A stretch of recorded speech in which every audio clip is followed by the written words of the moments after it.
I'm back again. It's been a year. I think since my last video, roughly around then, probably a little bit sooner, less than a year.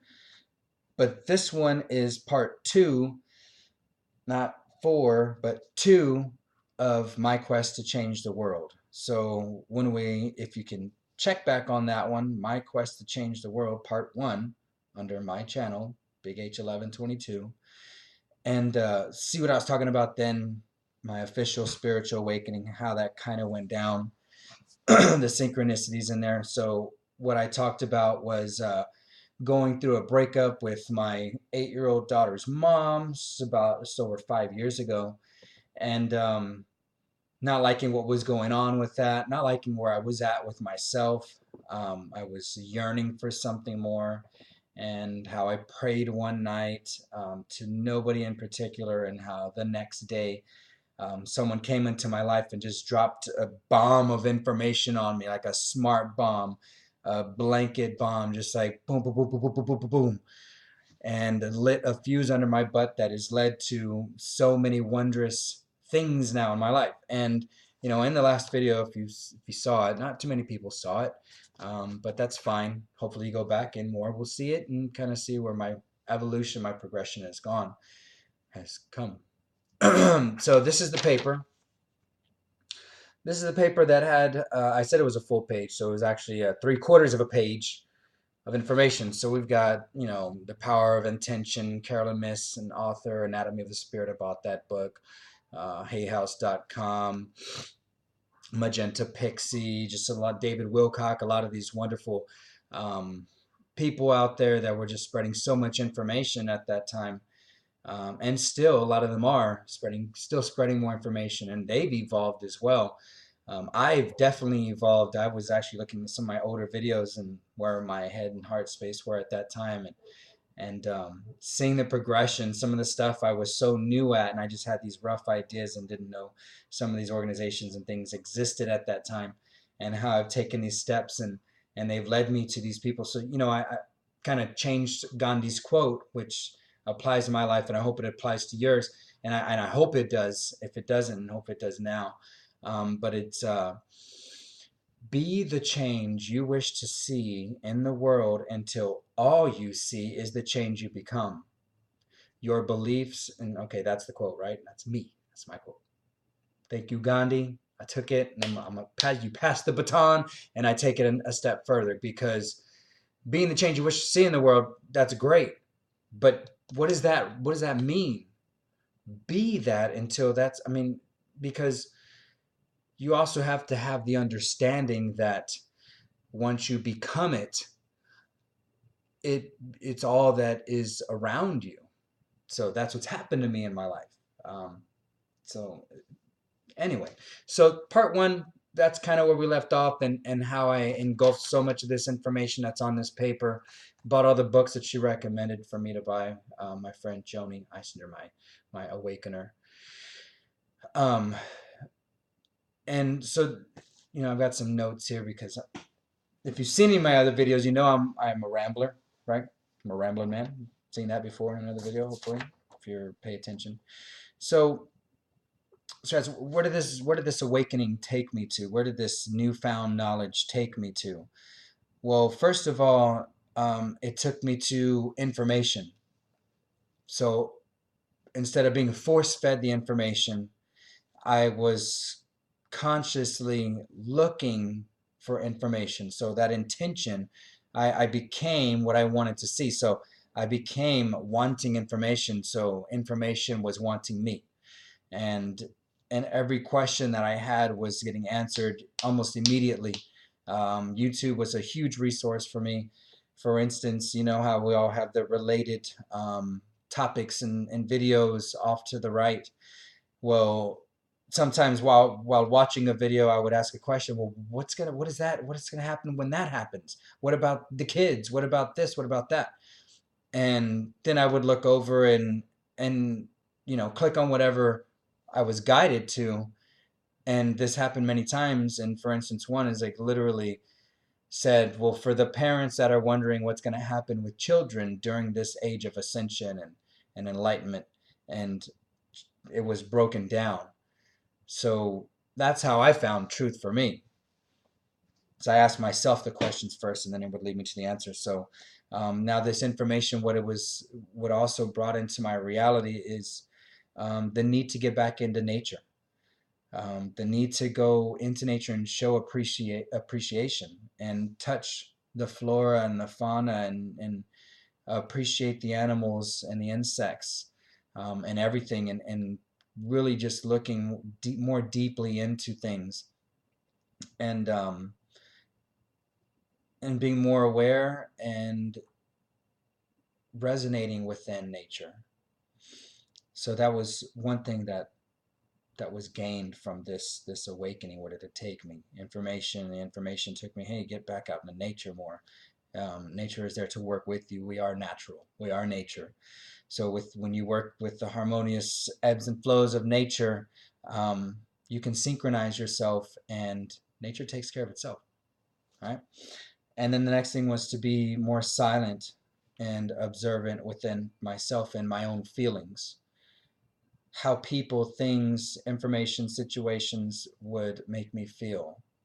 How my reactions would make me feel when certain things would happen, and being able to adjust them, and then gauging, okay, what if I react differently to this same situation, what now is the outcome? And being aware of that. So I learned a lot that way, and that's your own self. That's self-taught. That's stuff that you kind of have within you, but you just forgot. The cord of remembrance has just been disconnected, and it's there. I mean, literally the plug. Got the socket right here, and your crown chakra, and you've got the plug like literally like hanging on. Like, dude, you're going too far this way or that way, and you're bending the little prongs. So straighten up, align, and plug back in and get a secure connection. So it led me to a lot of understanding. Once that silence came in, and the awareness, and learning those things like changing reactions, and learning, then it brings you to more understanding. Okay, now that I do this, and I approach it and react to it in this manner rather than that manner, now I have an understanding. Okay, why did that work? Break the things down. This is all stuff that I did for myself.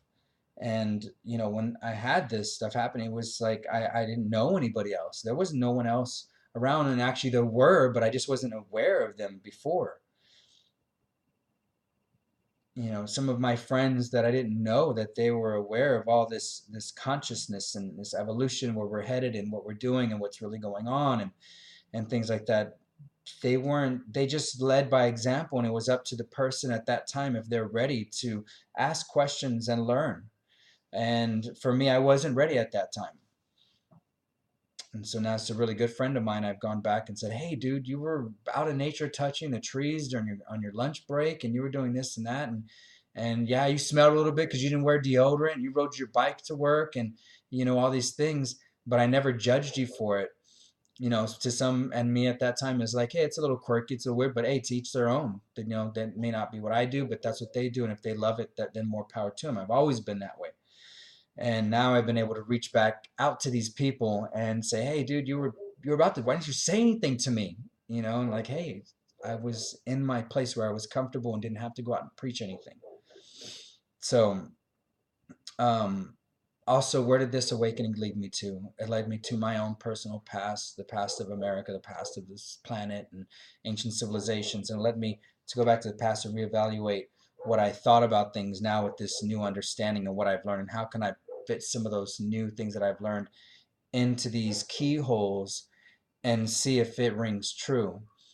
And sometimes you get things that don't necessarily ring true, and you find a truth in it. You're going to always be evolving. That's, if there's anything I can tell you, is that, especially with making these videos and going back and watching some of my old videos, um, being humble and saying that you don't know anything. What you could have thought back then can change. Which you could still even believe that, hey, you know what? That is a possible reality that could have happened because of whatever belief I'm in. And there's still part of me that's that. But where I'm at now is more holistic, more encompassing, more balanced. And I appreciate the me that I am now, and I'm aware of it. So it also has led me to future. What do I see for my future? What do I see for the planet's future? What do I see for my family, my children, my children's children? And knowing from what I've learned, and you can be a Christian, a Catholic, whatever you start off with. And another thing that I believe is if your religion is serving your highest good, it will lead you a place of no religion. If your religion is serving your spirit, your consciousness, your true essence to the highest evolution in the fastest manner, it will lead you a place of no religion.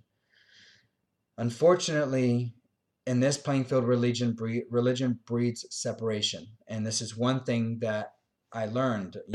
I would never say that I was a religious person before my spiritual awakening, but I did have a faith in Jesus Christ, and I used to say before I go to sleep, Jesus Christ, thank you for forgiving me of all my sins, and blah blah blah, and this and that, and please bless Mother Mary, and blah, everything, like things like that.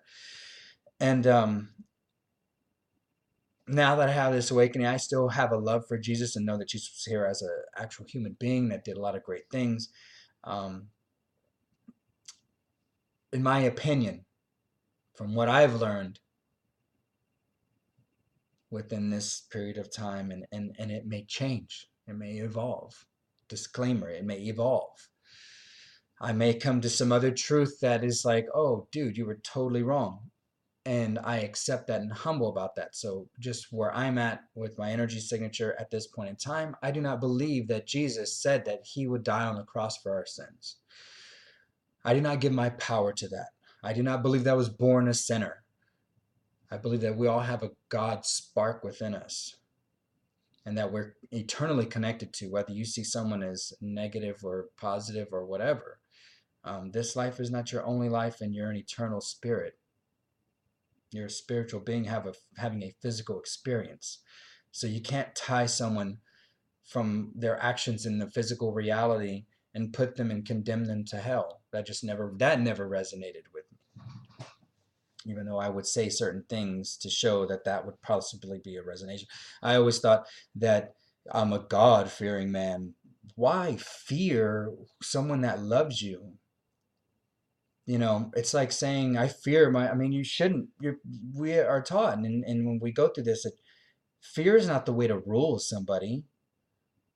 You know, um, Unconditional love will show people the way. You don't.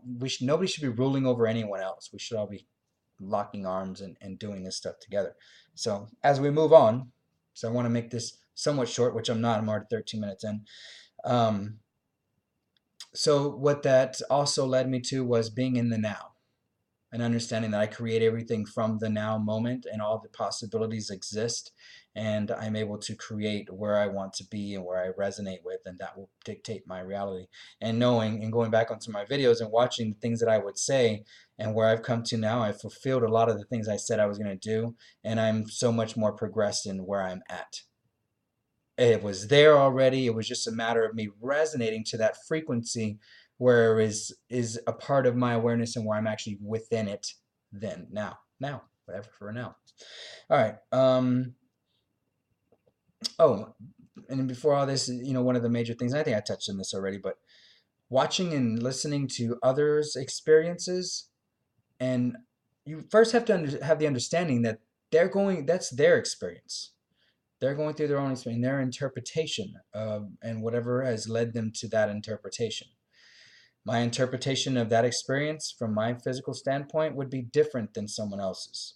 But being able to absorb what they experienced and seeing some commonality when you cross reference with others' experiences, that's where you can find more tangible truth. And that's just something that's worked for me. You have to cross reference.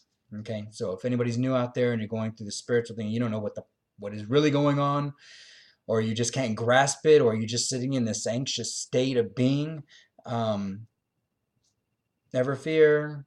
Take it all with a grain of salt. Roll with the punches.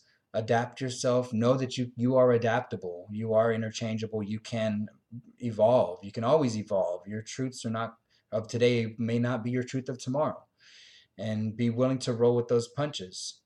Um, there are constant universal truths, and you can stick by those. But there are things that are going to have to morph and adapt as you grow.